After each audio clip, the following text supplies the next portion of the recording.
Magandang tanghali sa lahat. Magawa po ako ng bilo-bilo. Sa amin po guys is binignit. Bisaya kasi. Guys, ito ang ating ingredients. Gabi. Inano ko na siya. Ginachap-chap ko na. Ito ang saging. Ito ay kamote. Lagyan ko siya guys ng munggo. Ito siya, munggo. And then may sago po tayo guys. And then malakit na rice. At ito siya ay landang. Landang ito sa amin guys. Oh, ito siya. And then magluluto po ako ng mani. Lagyan ko siya ng mani. At of course sugar. And then mamaya guys mag-ano tayo ng niyog. So guys, what's later? Guys, yan ang mga pamangkin ko. Gawan ko sila ng YouTube someday. Yan, mga gwapa at gwapo kong mga pamangkin. Sila guys ang nag-assist sa akin kapag mag-video. Silang gumagawa, ako ang prepare ng things na i-video. Sila ang nag-video sa akin. Yan sila. Yan.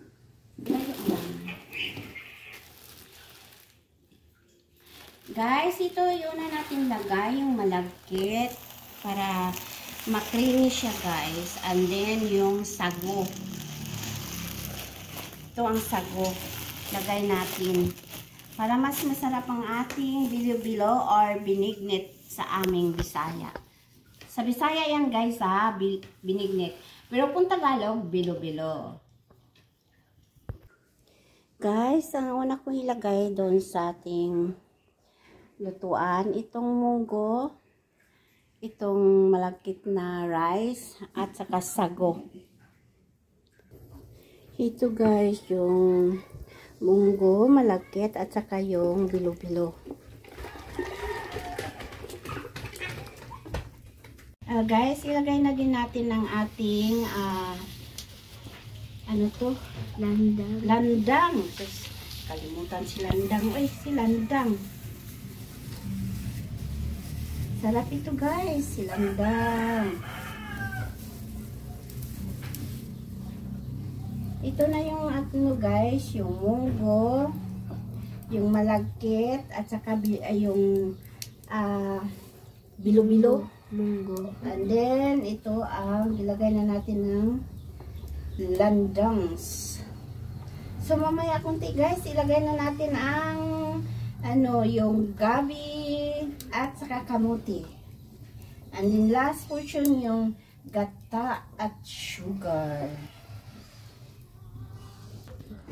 Ito siya guys, yung mani, isanlag ko to para pang flavor ng ating bilo-bilo or binignit.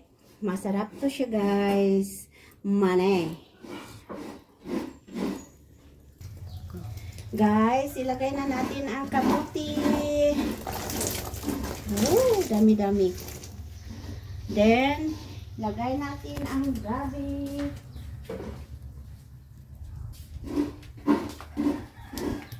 Ang gabi guys. Gabi. Oha.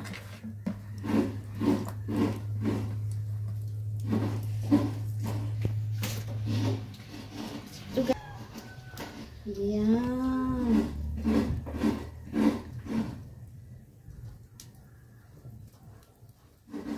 Yan ang ating binignit or bilo-bilo.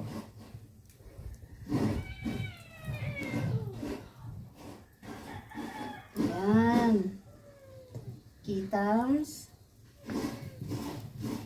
I-low fire lang natin guys para hindi siya maano. mapagtung, matuyo, ano gali sa Tagalog, hindi, tutong. Tutong, day.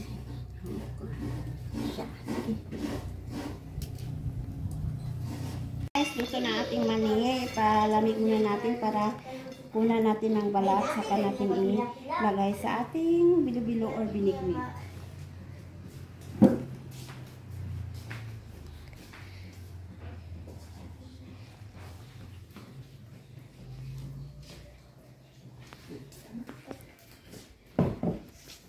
Go.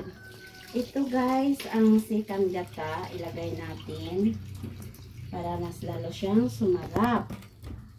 Oha. And then, i-press natin para maano ang kanyang gata. Okay.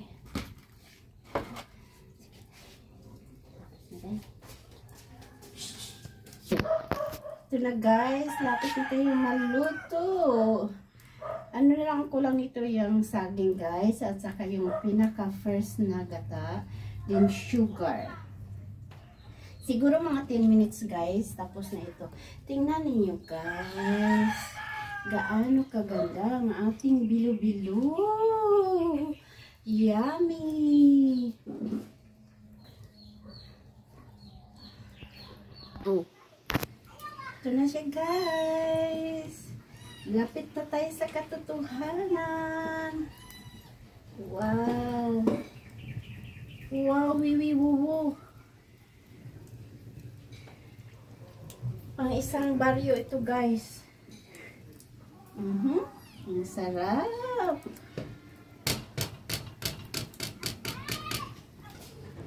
Guys, ilagay na natin itong saging.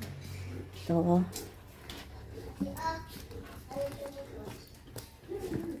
Ang sarap. Siya guys. Perfect na bilo-bilo.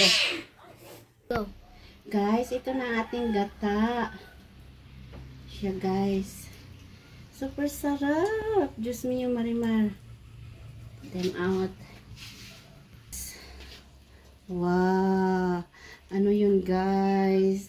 Ito ang bilo-bilo or binignit ni Ai Cooking Channel. So, kung nandito lang kayo guys, pwede kayong makatikim.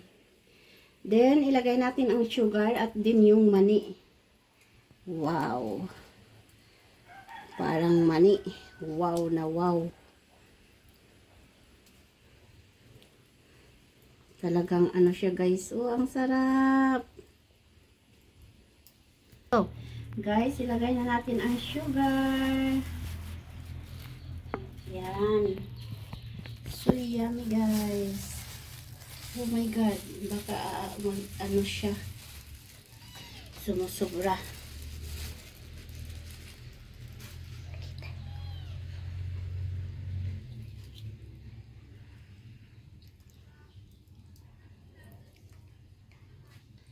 Mag-transfer siguro tayo ng konti guys para ano hindi siya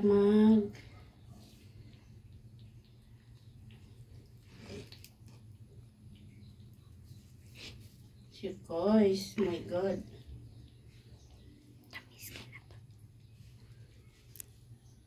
Oh guys, yummy na guys ang ating bilo-bilo or binignit sa Bisaya.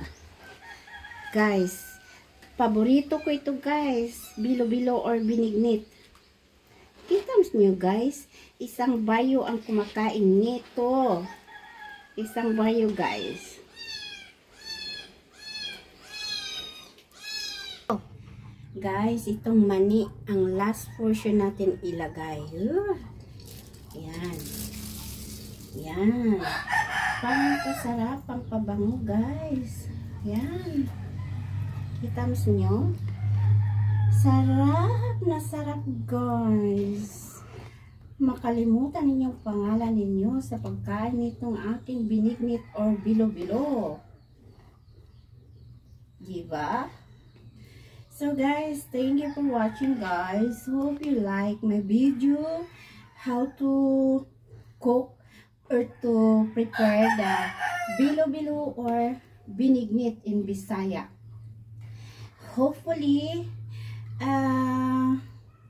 magustuhan nyo ito guys. And please guys, watch and like and subscribe. Thank you for watching guys. This is your cooking channel. I cooking channel. I love you all. Guys, bilo-bilo po tayo. Ang sarap, bilo-bilo or binignit in Bisaya. Kain po.